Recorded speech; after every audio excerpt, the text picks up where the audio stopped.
नमस्कार, मैं हूं अतुल चौरसिया। आपका खर्चा आपकी चर्चा, हफ्ता दर हफ्ता हम एक बार फिर से लेकर आए हैं न्यूज़ लॉन्ड्री का हिंदी पॉडकास्ट एनएल चर्चा।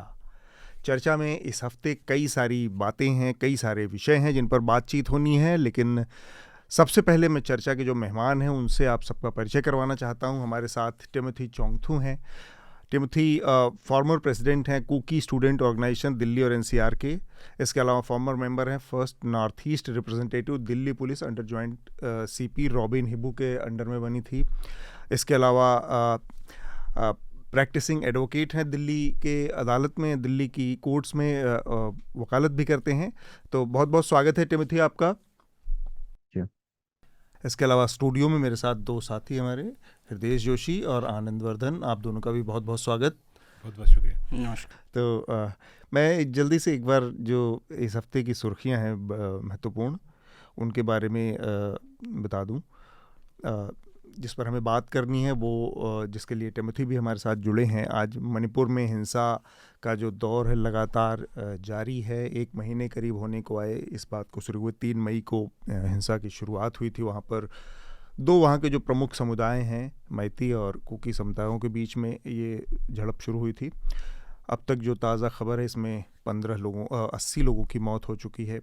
और गृहमंत्री अमित शाह ने दौरा किया है, वहाँ पर दोनों समुदायों के तमाम लोगों से मुलाकात की है, बातचीत की है और शांति बहाली की कोशिशें की हैं। देखते हैं ये कितना कामयाब होता है। इसके जो और पहलू हैं उस पर हम बातचीत करेंगे। एनसीईआरटी इस बीच काफ़ी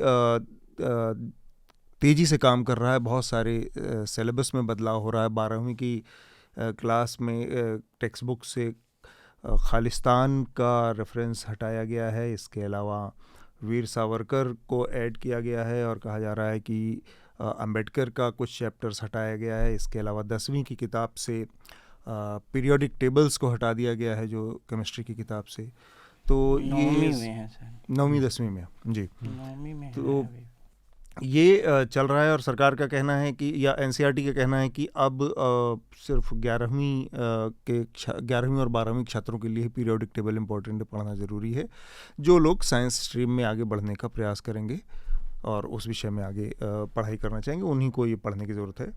बाकी से उसको रैशनलाइज किया करके हटाया जा रहा है। इस बीच में नई पार्लियामेंट की बिल्डिंग जो है उसका इनॉग्रेशन हुआ, लॉन्च किया प्रधानमंत्री नरेंद्र मोदी ने।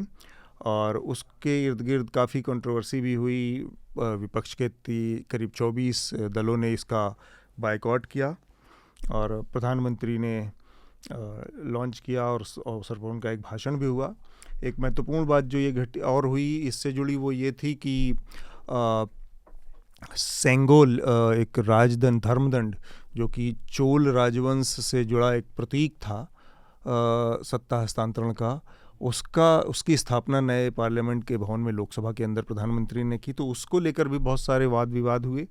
उस पर भी हम कोशिश करेंगे कि थोड़ी सी बातचीत हो।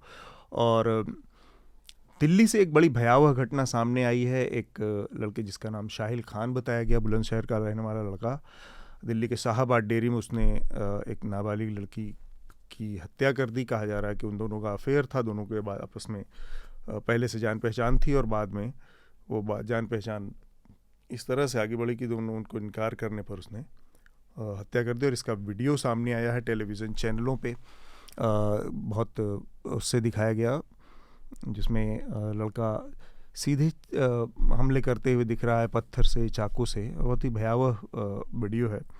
मणिपुर में जो चल रहा है, जो हत्या चल रही, जो हिंसा की घटनाएं हैं, उसको लेकर कांग्रेस पार्टी और भारतीय जनता पार्टी के बीच में लगातार आरोप प्रत्यारोप चल रहा है। और कांग्रेस पार्टी ने इसे आरोप लगाया है कि भारतीय जनता पार्टी उसी पॉलिटिक्स को आगे बढ़ा रही है जो पूरे देश में जिसको आगे बढ़ा रही है, वो है डिवाइड एंड रूल की पॉलिसी। वो लोगों के अंदर बंटवारा पैदा करना और फॉल्ट लाइंस को फैलाने का, बढ़ाने का काम कर रही है। इसके अलावा एक और बड़ा घटनाक्रम है। राहुल गांधी इस समय अमेरिका के दौरे पर है और वहाँ पे कई सारी यूनिवर्सिटीज़ में स्टूडेंट्स के साथ बातचीत कर रहे हैं, इंटरेक्शन कर रहे हैं। और वहाँ के नेशनल प्रेस क्लब के साथ भी उनका एक आज इंटरेक्शन आज सुबह सुबह हुआ है। मीडिया के साथ भी बड़ी बातचीत और वो कर रहे हैं।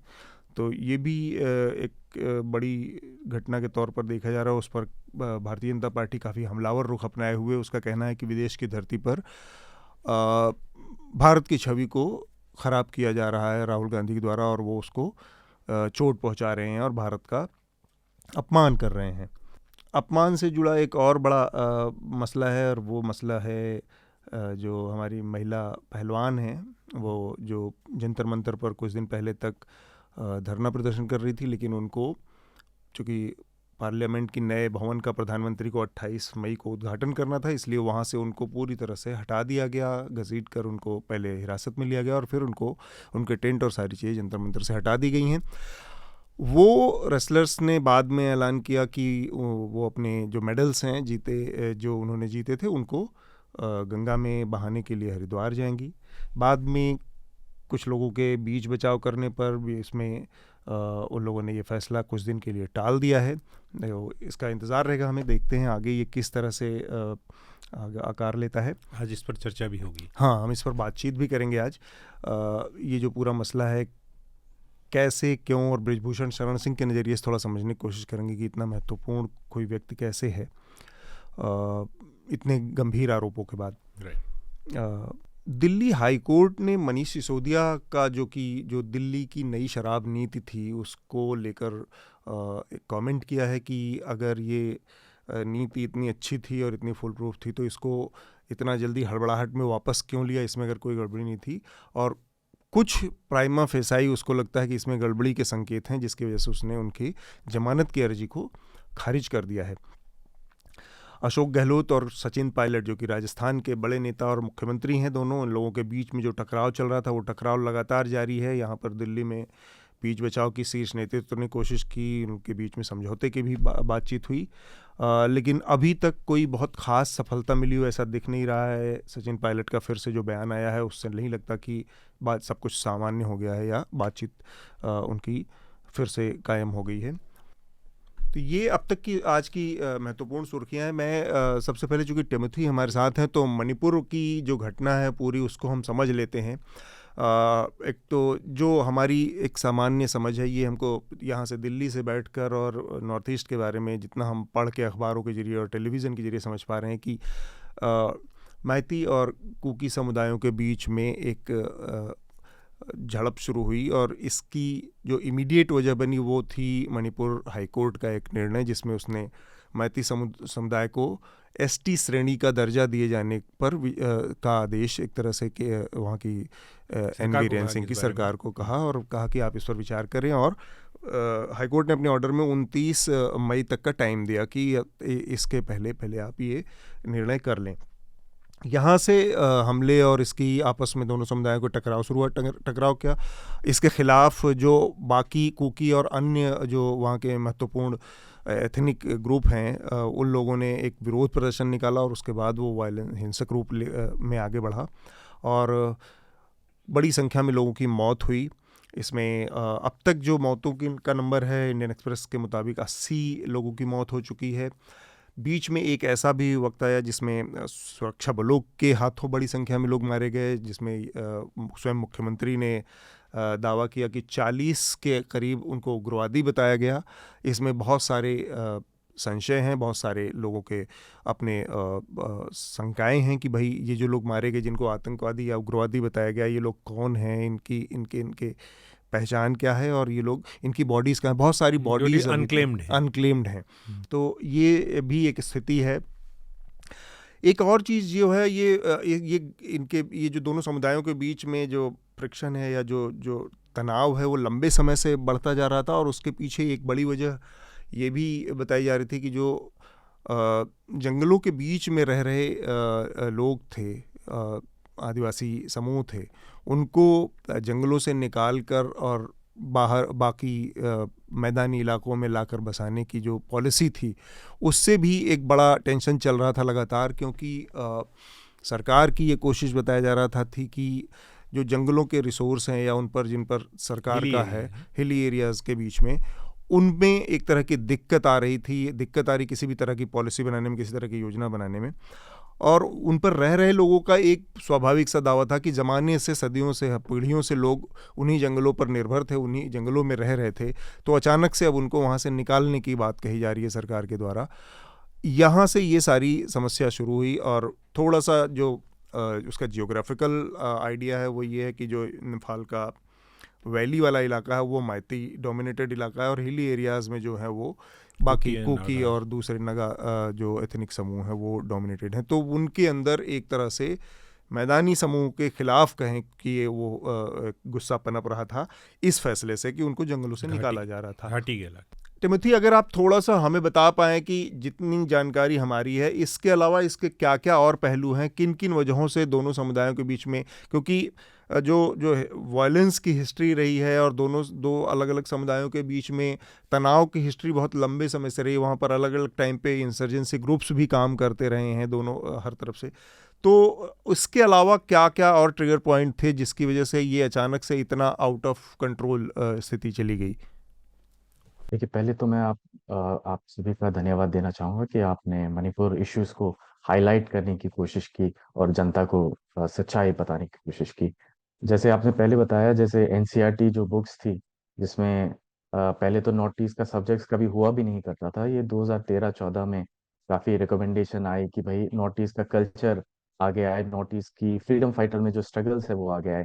तो वो रिकमेंडेशन के साथ साथ फिर धीरे धीरे लोगों को पता चल रहा है कि भाई नॉर्थ ईस्ट में ये स्टेट है और बाकी बाकी भी स्टेट्स है और इनका कल्चर ऐसा है। और रिगार्डिंग मणिपुर, मणिपुर एक ऐसा छोटा सा स्टेट है जो because of the sports person, खिलाड़ियों के वजह से इनका नाम आगे आया है और लोगों को पता भी चला है कि मणिपुर एक ऐसा स्टेट है। मणिपुर के स्टेट को आपको ज्योग्राफी पता, जैसे आपने बताया कि वैली है और हिल्स है। तो ये दो समुदाय के लोग जो रहते हैं, वैली में मैते रहते हैं और हिल्स में कुकी और नागास रहते हैं। तो ये जो लैंड इशू है, ये सदियों से ये बहुत बड़ा इशू बनता जा रहा है, जिसमें हमेशा एक अटेम्प्ट किया जाता है फ्रॉम द वैली। एक जो वैली जो लैंड है, वो इनका मानना है कि ये लैंड जो है ओवर क्राउडेड हो रहा है, उनको रहने की, सेटलमेंट की जगह नहीं मिल रही है। तो अब क्या हो रहा है कि अब देखिए, बीजेपी आई 2014 में। 2014 से पहले कांग्रेस का पावर में थी। अब कांग्रेस के पावर में भी स्क्रिमिश होती रहती थी, नोक झोंक, कभी कभी इश्यूज आते थे। बट इस जो लेवल तक जो वायलेंस हुआ है मणिपुर के अंदर, आज तक ना किसी ने सोचा था, ना किसी ने अपने दिमाग में भी कभी सोचा होगा कि ऐसा दिन आएगा। लेकिन आप देखेंगे 2015 में बीरेन सिंह, बीजेपी की गवर्नमेंट आई, बीरेन सिंह पावर में आए, उन्होंने एक 3 बिल पास किए, जिसमें मणिपुर पीपल बिल और मणिपुर लैंड रेवेन्यू एक्ट पास हुआ। तो ये बिल ऐसे थे जो ट्राइबल्स के राइट्स को अ, छीन लेते थे। उसमें मणिपुरी डिफाइन कर दिया कि आप मणिपुरी कौन होंगे, डेफिनेशन आने लग गए कि भाई इस मणिपुर में रहने वाले को मणिपुरी, और कौन कौन मणिपुरी होंगे। तो काफी चीजें हुई हुई इस बिल पास होते समय। तो ये जब बिल पास हुआ और फिर असेंबली में प्रेसिडेंट के पास गया, तो ये बिल आप देखेंगे 2015 में बहुत बड़ा अनदर प्रोटेस्ट हुआ था। तो ये हम्म। बिल प्रेसिडेंट ने असेंट नहीं दिया, तो ये बिल नल एंड वॉइड हो गया। उसके बाद आप देखेंगे स्लोली 2019 में आपका दोबारा, स्पेशली हिल एरियाज में और स्पेसिफिक टू कुकी कम्युनिटीज में, जंगलों में, जैसे आपने बताया कि भाई एविक्शन हो रहे हैं और गवर्नमेंट कह रही है कि लैंड ग्रैबिंग है। बट आप देखेंगे कि फॉरेस्ट है, ट्राइबल्स फॉरेस्ट जंगल में रहते हैं, इसलिए वो एसटी हैं, ट्राइब हैं। अब जंगल में रहने, सदियों से रह रहे हैं। सदियों से रहने पे एक प्रोटोकॉल होता है, जो फॉरेस्ट राइट एक्ट जो ये इम्प्लीमेंट कर रहे हैं, एक एक प्रोसीजर होता है। आप प्रोसीजर देते हैं कि भाई ये जमीन आपकी है, तो आप प्रूफ करें कि ये जमीन में आप रह रहे हैं, सदियों से रह रहे हैं। एक एक प्रोसीजर होता है। वो प्रोसीजर ना फॉलो करके आप 1 महीने का वो टाइम फ्रेम ना दे, 1 हफ्ते का टाइम फ्रेम दे के बताते हैं कि आप प्रूफ करिए ये जमीन आपकी है। और जब उस 1 हफ्ते के अंदर कुछ नहीं होता, तो आप रातों रात डेमोलिशन करते हैं और रातों रात लोगों को एविक्ट करते हैं। यही इंसिडेंट हुआ इम्फाल में, जहां पर 3 चर्च 30 सालों से उस जमीन में थी। गवर्नमेंट ने बताया कि भाई ये इलीगल है, और आधी रात को अराउंड 2 AM, आप देखिए, इस तरह का डिमोलिशन क्या 2 बजे की सुबह के 2 बजे ये डिमोलिशन हुआ। तो काफी चीजें पॉलिसी इनकी ऐसी थी which is against the tribals. उसके बाद आप देखेंगे 2022 में इन्होंने क्या किया कि एक वॉर ऑन ड्रग्स का ये पॉलिसी चला कि भाई जो जाति लोग हैं यहाँ पर, स्पेशली कुकी कम्युनिटी हैं, कि यहाँ पर ड्रग्स का काम करते हैं। अब हाँ, पॉपी कल्टीवेशन करते हैं, और आजकल तो नए नए टर्म्स दे दिए कि नार्को टेररिज्म, मतलब ऐसे ऐसे हैवी हैवी वर्ड्स डाल दिए। अब देखेंगे कुकी सोसाइटी, जो कुकी कम्युनिटी है, वो, ये तो church leaders as well as civil society organization ने अपने लेटर हेड में साफ साफ कह दिया कि मणिपुर के हिल एरियाज में ऐसा अगर किसी ने किया भी हो तो ऐसा कभी नहीं होगा, और ऐसा ये जो इनकी जो कल्टीवेशन है नहीं हो पाएगी करके इन्होंने नोटिफिकेशन भी निकाला था। उसी के साथ साथ अब ये बीरेन सिंह कहते हैं कि पूरा the whole Kuki community is doing poppy cultivation, destroying the land, मतलब ऐसे ऐसे एलिगेशन लगा रहे हैं, और ऐसे ऐसे करके कुकी कम्युनिटीज को टारगेट किया जा रहा है। बात आई 3 मई की, जहां वायलेंस स्टार्ट हुई। मणिपुर के हाई कोर्ट ने ऑर्डर दे दिया स्टेट को कि भाई आप recommendation they they with in this limited number of days में। अब ये ऑर्डर को लेके पब्लिक में प्रोटेस्ट था। यस, लीगली भी चैलेंज किया है। लीगली चैलेंज करने के साथ साथ जो कॉन्स्टिट्यूशनल राइट है, जो लोगों का कॉन्स्टिट्यूशनल राइट है, उन्होंने इस प्रोटेस्ट को, सॉरी, इस ऑर्डर को बताया कि भाई दिस ऑर्डर इज रॉन्ग करके, मणिपुर गवर्नमेंट ऐसा ऑर्डर आगे पास ना करे, ऐसा रिकमेंडेशन ना दे करके। All tribal student union Manipur, जिसमें कुकीज और नागा जो हिल एरिया से हैं, दोनों ने मिलकर ये प्रोटेस्ट किया। अब प्रोटेस्ट करने के बाद आप देखेंगे दोनों पार्टी थी प्रोटेस्ट में। वो दोनों पार्टी प्रोटेस्ट में होने के साथ साथ आप एक पर्टिकुलर कम्युनिटी को आप टारगेट करते हैं, कहते हैं कि आपने लॉ एंड ऑर्डर डिस्ट्रॉय किया है। उसके साथ साथ आप करते हैं कि इम्फाल में रैली खत्म हुई, जो ट्राइबल्स का जो एक माना जाता है कि सिंबलिज्म होता है ट्राइबल में, हम्म। एंग्लो की वॉर, सेंटेनरी वॉल जो इनकी, आप देखेंगे 1917 to 1980, it is also known as Anglo Kuki war. Britishers के साथ हमारी जो एंसेस्टर्स ने we fought against the British. अब उस सेंटेनरी वॉल में आप आग जला देते हैं, जो हम जिसको सेक्रेट मानते हैं, आप उन्हें आग जला देते हैं। वो आग बुझ गई, लॉ एंड ऑर्डर वहां पे भी थम सकता था, लेकिन ऐसा ना होके रैली खत्म होने के बाद जो कोकता एरिया है, which is the border area है, मैतेई एंड हिल एरियाज का, ट्राइबल्स का, कुकीजो कम्युनिटी का बॉर्डर एरिया है। उस बॉर्डर में वहां पे वायलेंस स्टार्ट होता है। वहां पे मैतेई की कुछ समुदाय हैं जो कुकीज पे अटैक करती है। अब उस अटैक करने के बाद वहां की जो पुलिस है और वहां की जो सिविल सोसाइटी ऑर्गेनाइजेशन है, उसको रोक देती है। उसको रोकने के बाद ये इंसिडेंट इम्फाल तक पहुंच जाता है, और कैसे सेलेक्टिवली मोर देन 115 हाउसेस जला दिया जाता है एक ही दिन में।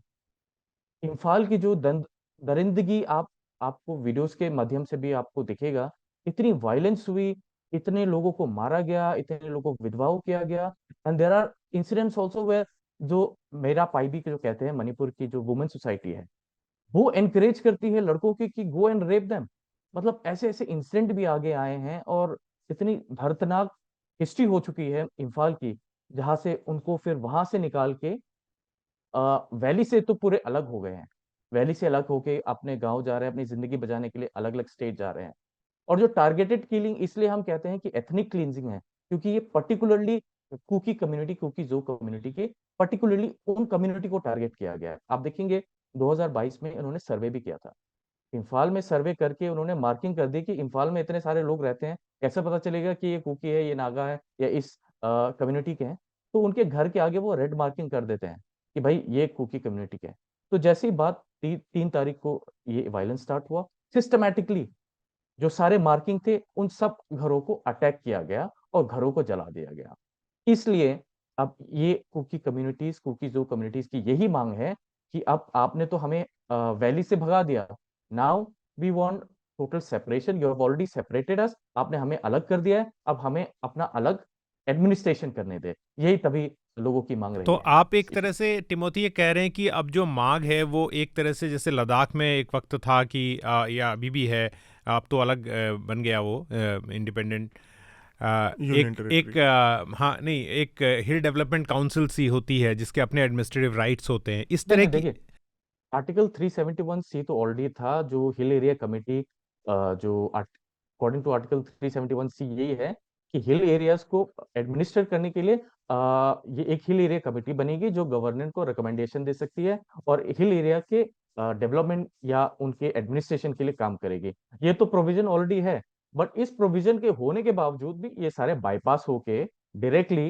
जो स्टेट गवर्नमेंट है उसको कंट्रोल करती है। तो आप क्या इसी की चाहते वजह हैं से अब इसमें आ, आगे क्या चाहते हैं? हाँ, हम ये चाहते हैं कि 371 सी भी इम्प्लीमेंट नहीं हो पा रहा एज पर द कॉन्स्टिट्यूशन। इसलिए जो जैसे जम्मू एंड कश्मीर पहले स्टेट हुआ करता था, उसको बाइफरकेट करके Jammu and Kashmir union territory बना, जम्मू एंड कश्मीर लद्दाख लद्दाख शुरू। बना। उसी तरह हम चाहते हैं कि एक यूनियन टेरिटरी टाइप का एक मणिपुर के अंदर भी हिल एरियाज जो है उसको एक यूनियन टेरिटरी का दर्जा दिया जाए, कम से कम यूनियन टेरिटरी का दर्जा दिया जाए, और इसमें कुछ रिकमेंडेशन हो जैसे आपके जम्मू एंड कश्मीर में है, जिनके अपने लेजिस्लेचर हो, हम्म। ओके, ताकि तो मैं हम आपसे एक अपने बात पूछना डेवलपमेंट चाह रहा में था, कर अतुल सकें। अगला हाँ सवाल पूछें या आनंद जी बोलेंगे? मैं 2015 की जो आपने बात की, जब 3 लॉ आए थे, तो उस वक्त हाँ जी। मैं मणिपुर में था।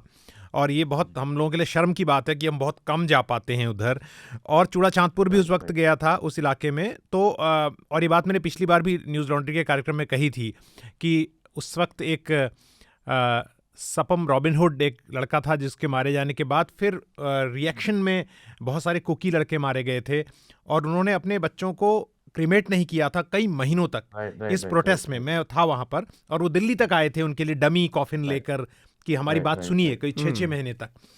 राइट अभी जो हम खबर पढ़ रहे हैं, जो अतुल ने भी बताई कि बहुत सारी बॉडीज को कोई क्लेम नहीं कर रहा है, तो इसके पीछे वजह क्या है? क्या ट्रांजिट एक प्रॉब्लम है कि कुकी जाके इम्फाल से अपने लोगों की बॉडी को लीगली क्लेम नहीं कर पा रहे हैं, या ये स्थिति है कि उसके पीछे जो नेता कह रहे हैं कि जब तक हमारी ये मांगे नहीं मानी जाएंगी, जो एक कल्चर है, प्रोटेस्ट का कल्चर है मणिपुर का, तब तक हम अपने बच्चों की बॉडी को नहीं लेंगे? और एक सवाल जो बड़ा सेंसिटिव है उसमें कि कई लोग जो कह रहे हैं कि उसमें एक्सट्रीमिस्ट हैं, इसको थोड़ा क्लियर कर दीजिए इन 3 पॉइंट्स में ठीक कि है, बॉडी ठीक क्यों ठीक नहीं ठीक। है। देखिए, पहले जो आपने बताया कि dead bodies are lying piling up at RIMS and JNIMS, यही हमने मांग की थी। आपने देखा होगा पिछले 2 दिन पहले मणिपुर ट्राइबल फोरम दिल्ली के नाम पे प्रेस रिलीज हुई थी।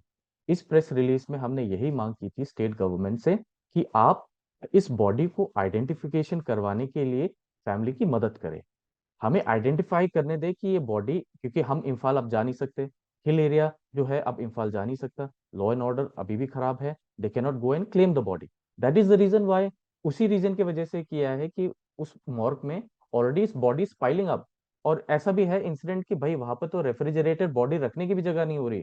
ऐसा इंसिडेंट आ रहा है कि बॉडी रखने की जगह नहीं हो रही। अब आप ना तो बॉडी आपको हैंड ओवर कर रहे हैं फैमिलीज को, ना आइडेंटिफिकेशन करवा रहे हैं।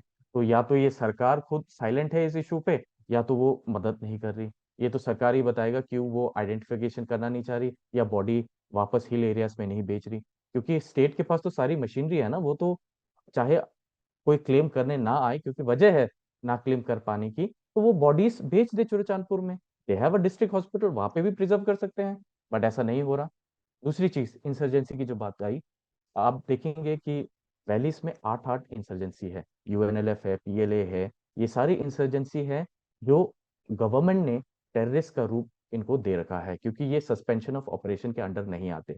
इन्होंने कोई एग्रीमेंट साइन नहीं किया between the government of India, तो ये सू ऑपरेशन में नहीं आते। इसका मतलब ये गवर्नमेंट के कंट्रोल पे नहीं है, ये एनी टाइम कुछ कर सकता है। यह भी चीजें आई हैं कि ये म्यांमार से मेइतेई जो एक्सट्रीमिस्ट हैं ये आ चुके हैं, ये खून खराबा कर रहे हैं। दूसरी बात, कुकी समुदाय की तरफ से आप देखेंगे कि 2008 से सस्पेंशन ऑफ ऑपरेशन चल रहा है। सस्पेंशन ऑफ ऑपरेशन में यह है कि भाई we suspend all our operation, शांति का पूर्वक देके उन्होंने एग्रीमेंट साइन किया है कि ये सस्पेंशन ऑफ ऑपरेशन है, हम ऑपरेट नहीं करेंगे। तो ये तो एग्रीमेंट ऑलरेडी साइन है। वेपन्स आप देखेंगे पिछले कुछ हफ्ते पहले सीएम बीरेन सिंह ने खुद ही ऐलान किया भाई इनके सारे वेपन्स इंटैक्ट हैं। क्या दिखाता है कि कुकी इंसर्जन इन्वॉल्व नहीं है।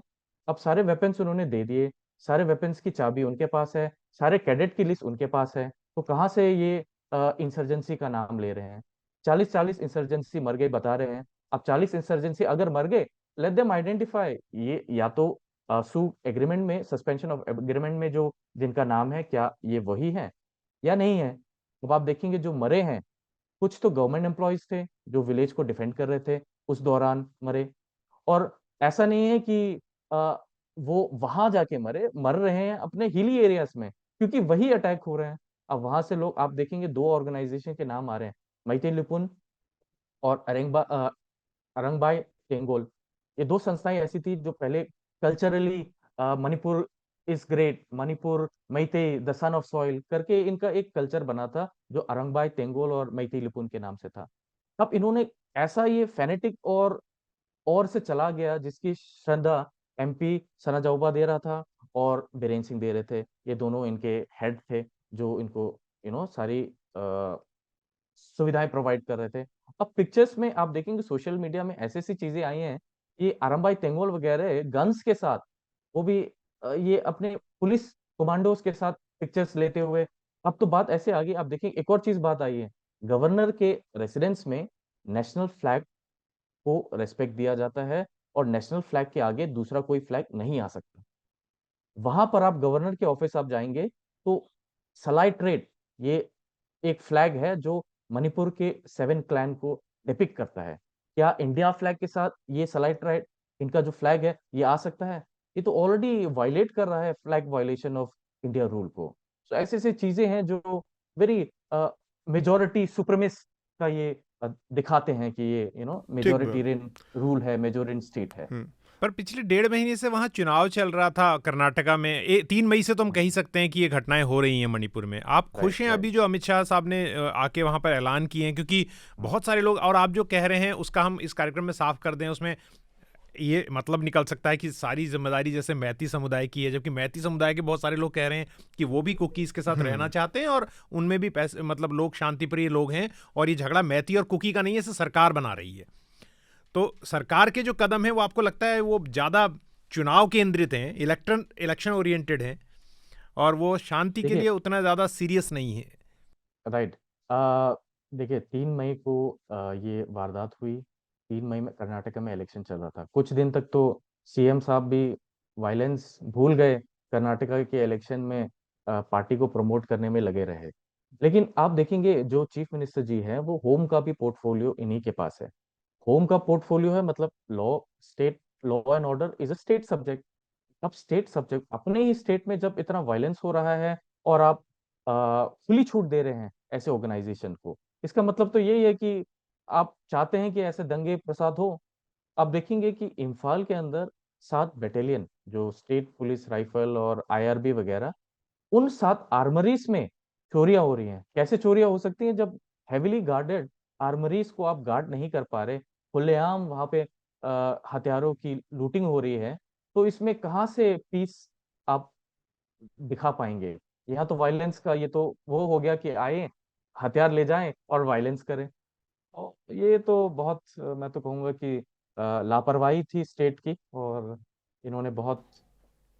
एक चीज़ इसमें ये अमित शाह ने जो अपने बयान में कहा भी कि सारे लोग जो हथियार हैं जिनके पास वो सरेंडर कर दें, ये अपने आप में बड़ी चिंता की बात है। मैं आनंद आपसे जानना चाह रहा हूँ, ये जो पूरा वाकया है, इसमें ये चीज़ बार बार निकल कर आ रही है और या एक बार कही जा रही है कि जो जो फॉल्ट लाइन वाला मसला है कि भाई दोनों दो समुदाय हैं और उन दोनों के बीच में एक तरह का कि जो दूरी है उसको बढ़ाने का एक पॉलिसी के जरिए, जिसका जिक्र अभी टिमोथी ने शुरुआत में किया कि ऐसी ऐसी पॉलिसीज़ बनाई गई जो कि एक पक्ष में झुकी रहती हैं दूसरी। उसके नज़रिए से मैं जानना चाह रहा हूँ कि भारतीय जनता पार्टी इसके ज़रिए नॉर्थ ईस्ट में भी उसी तरह की पॉलिटिक्स, जिस तरह की पॉलिटिक्स हम देखते हैं कि यहाँ पर बाकी समुदाय के हिंदू मुसलमान के बीच की बाइनरीज में खेलते हैं, उस तरह की चीज़ें वहाँ पर भी करने की कोई एक सॉलिड बनाने की कोशिश है। और दूसरा, मैं यहाँ पे एक चीज़ और कहना चाह रहा हूँ कि इस मामले में हम बेहतर होता कि हमारे पास कोई माइती रिप्रेजेंटेटिव भी एक होते, और जो कि ताकि उस पक्ष से भी हमारे पास कुछ उनके व्यूज़ होते, जो कि आने वाले उसमें हम कोशिश करेंगे कि उस पक्ष को भी थोड़ा सा मौका दिया जाए। आनंद? नहीं, जो वहाँ के क्षेत्र विशेष जो आइडेंटिटी पॉलिटिक्स है वो मतलब पार्टियाँ जो हैं, अलग अलग पार्टियाँ अलग अलग समय में अलग अलग उनका रिस्पांस हो सकता है। अब वो भी जो फैक्ट्स की चर्चा की गई है तो उस पर भी बहुत ज़्यादा मेरी मेरी कोई पकड़ है नहीं, तो उसमें किसी एक पक्ष से बोल देना मेरे लिए तो नहीं संभव है। और कई जानकारियाँ मुझे भी पहली ही बार यहाँ पता चली हैं। तो एक तो 2-3 चीज़ें इसमें हैं कि जैसा कि बता रहे थे कि एक कॉन्स्टिट्यूशनल जो एस्पेक्ट है 371(c) का, फिर अन्य राज्यों के लिए भी हिली या ट्राइबल एरियाज़ के लिए जो 5th और 6th शेड्यूल में है, तो वो तो एक जो संवैधानिक ढांचा है, कॉन्स्टिट्यूशनल फ्रेमवर्क के अंदर है। इसका जो जैसे एक इससे दूसरा एक उसके जो स्थानीय समीकरण कुछ और होंगे, लेकिन इस तरह की एक समस्या जो है आप नॉर्थ बंगाल में गोरखा को लेके भी देखते हैं, गोरखालैंड को लेके, वहाँ भी सेपरेट एडमिनिस्ट्रेशन वगैरह से जुड़ी समस्याएं हैं, मांग भी है, वहाँ हिल काउंसिल है भी। तो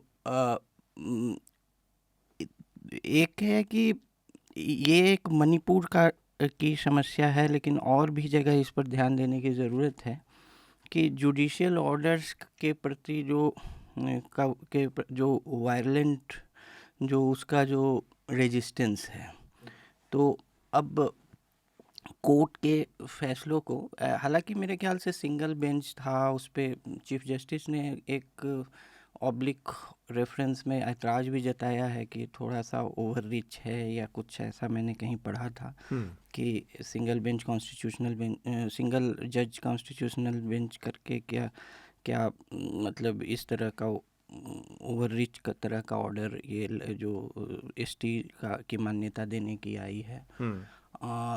मान ले कि उसमें कुछ फ्लॉड डिसीजन है, लेकिन स्ट्रीट पावर से जो है जुडिशियल वर्डिक्ट को काउंटर करना, ये एक मेरे ख्याल से एक चिंताजनक जो है एक डेवलपमेंट है। और भी कई चीज़ें हैं, जैसे पॉलिसी का भी ये तो जुडिशियल वर्डिक्ट का हुआ या ऑर्डर का हुआ, या फिर किसी पॉलिसी का स्ट्रीट पावर से काउंटर करना, वो एक प्रदर्शन और विरोध की का तो अधिकार है, लेकिन उसका वायलेंट ऑर्केस्ट्रेशन करके उसको करना, ये एक तो जैसे इसका एक पहलू अगर हम, क्योंकि इसके बहुत सारे डायमेंशन है, उस पर अगर बात करें, जैसे पॉलिसी और उसका स्ट्रीट पे प्रोटेस्ट, एक लॉजिकल, जैसे शाहीन बाग का लीजिए और CANRC लीजिए अब, तो ऐसी स्थितियों में, और उसमें भी वायलेंस का भी बहुत बड़ा एक हिस्सा रहा कि जब नॉर्थ ईस्ट के उसमें दिल्ली में दंगे हो गए यहाँ पे, है ना, और जिसमें 60-65 लोगों की मौत हो गई।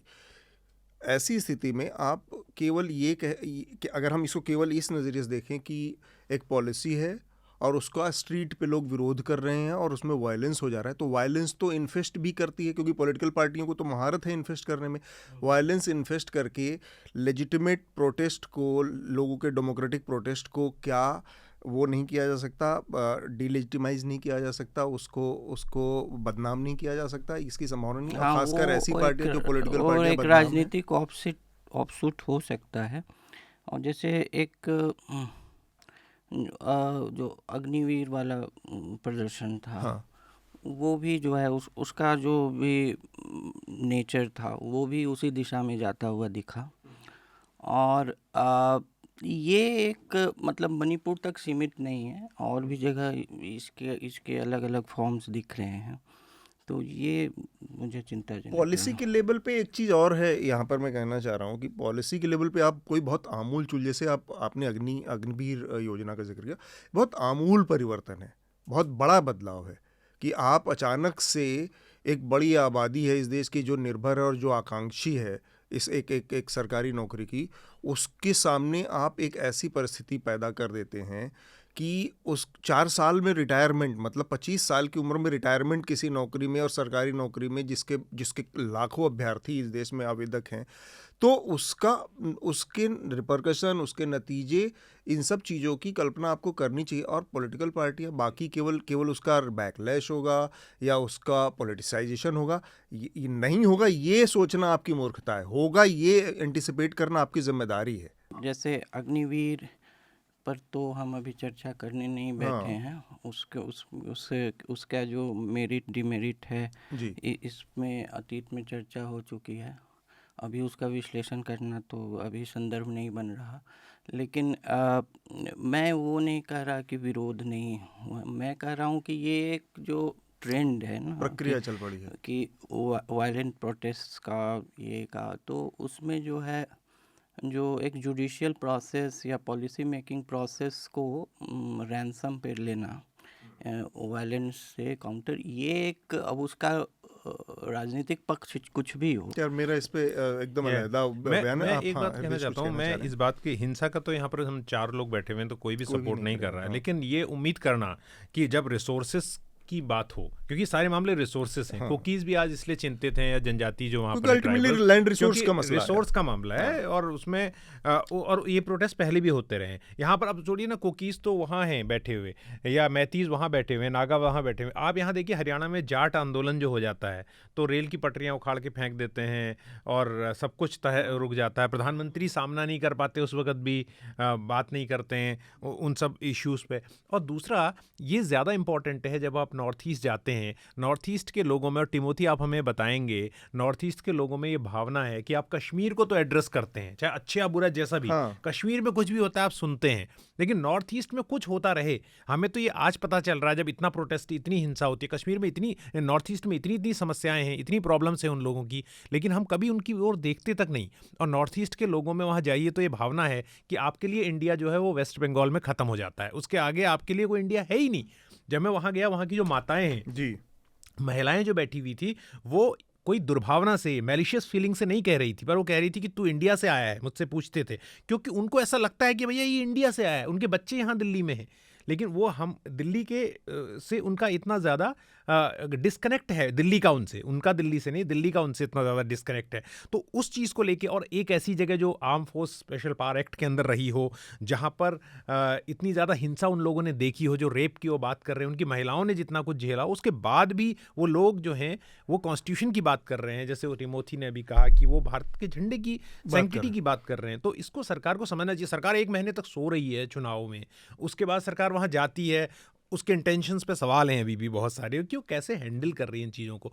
और दूसरी बात ये, मैं फिर से यहाँ पर अंडरलाइन करना बहुत ज़रूरी है कि दोनों समुदायों का जो मामला है, उसमें शुरुआत में लगातार ये खबरें आ रही थी कि वो कह रहे थे कि इसको don't pitch us against each other, इसको हैंडल कीजिए पॉलिटिकली। तो गवर्नमेंट ने तो हैंडल पॉलिटिकली किया नहीं। तो ये बहुत बड़े संकट है जो हमको सोचना चाहिए, क्योंकि जैसा आनंद ने भी कहा कि ये पूरा जो नॉर्थ ईस्ट का इलाका है, इसमें बहुत सारी जनजातियां और बहुत कुछ ऐसा है जो यहाँ के लोगों को पता भी नहीं है। जैसे बहुत सारे लोगों को ये लगता था कि वहाँ सब लोग मांसाहारी हैं, पर टिमोथी क्या है, सच नहीं है कि वहाँ बहुत से लोग वैष्णव भी हैं, जो यस यस बिल्कुल जो वो वहाँ के जो वेजिटेरियन मेजोरिटी है, यस, वेजिटेरियन है, और मछली और पनीर दाल, इट्स सेम कुजीन, बट ऐसा डिपिक्ट किया जाता है कि भाई नॉर्थ ईस्ट में सारे मांसाहारी हैं और वो सब हैं।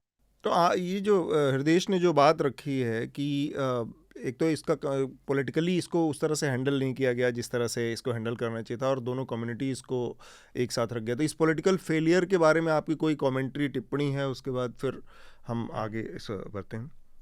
देखिए, मैं तो कहूँगा कि ये पॉलिसी फेलियर इसलिए है क्योंकि पहली चीज़ तो आप जब एक कम्युनल टोन लेकर आते हैं, आप जब एक कम्युनल डिवाइसिव पॉलिसीज लेके आते हैं, तो ऑलरेडी लोगों पे एक क्या था, डिस्ट्रस्ट ऑलरेडी क्रिएट हो जाता है लोगों के माइंड पे। उसके बाद आप देखिए, जब लॉ एंड ऑर्डर की बात आती है तो चीज़ों को कंट्रोल करना, यस, एक क्राउड जब आता है उसको कंट्रोल करना मुश्किल होता है, बट स्टेट के पास इतनी मशीनरीज हैं कि सारी चीज़ों को वो बंद कर सके। जैसे 3 तारीख को, जैसे मैंने आपको बताया कि 3 तारीख को ये जब वारदात हुई थी कोकता एरिया में, जो which is a border area of hill area and the Meitei area, वहां पे जब बात रुक गई थी तो क्यों उसको एस्केलेट करने दिया इम्फाल एरिया में? That is the capital.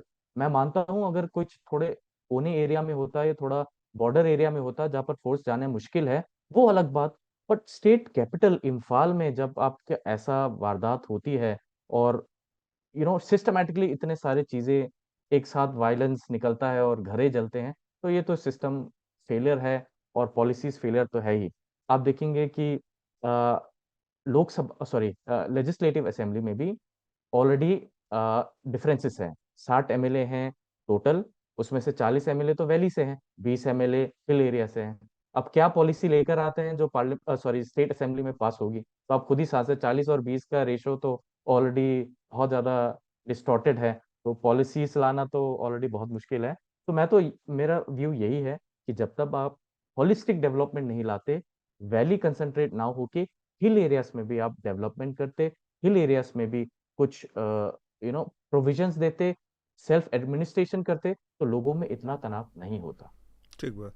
एक चीज़ और मैं समझना चाह रहा हूँ, ये जो तीनों पॉलिसीज़ का जिक्र हुआ 2015 की लैंड वाली रिफॉर्म की पॉलिसी और आइडेंटिफाई करने वाली बात हुई, ये एक तरह के बहुत डिस्टर्बिंग ट्रेंड की तरफ इशारा करता है कि कुछ चीज़ें बहुत प्लान तरीके से करी जाती हैं और लोग समझ नहीं पाते कि लोगों को घरों को क्रॉस कर देना, रेड मार्क कर देना, ये सब इस तरह से। क्या मतलब इसका ये वो है कि कुछ कोई योजना के तहत पहले से कोई स्कीम के तहत ये सारी चीज़ें बहुत लंबे समय से चल रही थी? यही है, आप जब आप मार्किंग करते देखिए, आप एक और चीज 2022 में एक और चीज आई थी कुछ महीने पहले, गन लाइसेंस। ओनली चुरचांदपुर में आपने नोटिफिकेशन निकाल दिया कि सारी गन लाइसेंस है आप सरकार को दें, ये नोटिफिकेशन आया। और अगर गन लाइसेंस सभी को देना था तो क्यों भाई आप इम्फाल एरिया में सब लोगों को गन लाइसेंस इशू कर रहे थे? दस जिस महीने में ये इशू नोटिफिकेशन हुआ कि भाई आप चुरचांदपुर में जितने गन लाइसेंस है वापस करें, और दूसरी ओर इम्फाल में ये हुआ कि आप जो भी है गन लाइसेंस आप इशू करें, मतलब इशू कर रहे हैं, वहां एक तरफ इशू हो रहा है और एक तरफ विड्रॉ हो रहा है। इसका मतलब क्या है कि कुछ ना कुछ प्लानिंग चल रही है, घरों के मार्किंग हो रही है, इसका मतलब कुछ प्लानिंग चल रही है। इम्फाल भी एक ऐसा डिस्ट्रिक्ट है जहाँ पे अलग अलग समुदाय के लोग रहते हैं, मुस्लिम है, पांगल है, सॉरी ये लोकल्स हैं, और ये ट्राइबल्स भी हैं। अब उन ट्राइबल में से कुकी भी है, नागा भी है। अब आप कैसे आइडेंटिफाई करेंगे इतने सारे घरों में से ये कुकी का घर है, ये नागा का घर है? तो वो red marking, again that proves कि भाई रेड मार्किंग आप कर रहे हैं, उनको पता है कि भाई ये कुकी कम्युनिटी के घर हैं। तो अब जिस तरह पॉलिसीज आ रही हैं, ये तो साफ दिखाती है कि एक very specific to one community पे अटैक कर रही है। और ऊपर से मैं एक और नक्शा आपको बता दूं मणिपुर का, जो बीच में वैली है, साइड में कुकीज है, उसके बाद नागाज है। इसका मतलब हम ही लोग हैं जो सबसे क्लोज प्रॉक्सिमिटी में आते हैं। इसका मतलब हम ही सबसे पहले टारगेट बने मेजोरिटी ऑफ मैती कम्युनिटीज के। ठीक बात। ये मैंने वही कहा कि फिर से हम इसको और भी एक बार, इसका एक और पहलू है, एक और पक्ष है जो मैती कम्युनिटी है, उसका भी पक्ष इसमें शामिल होना चाहिए। आनंद, आपको किसमें कुछ और जोड़ना है? आपने सुना इनकी बात को? आप हृदेश? नहीं, बस हम ये उम्मीद कर सकते हैं कि मतलब जो कहते हैं ना, शांति बहाली हो। ठीक बात। तो वीडियो का हमारा जो हिस्सा है यहीं पर हम रोकेंगे। हमारा पॉडकास्ट पूरा सुनने के लिए आप हमारे पॉडकास्ट प्लेटफॉर्म पे जाइए। धन्यवाद।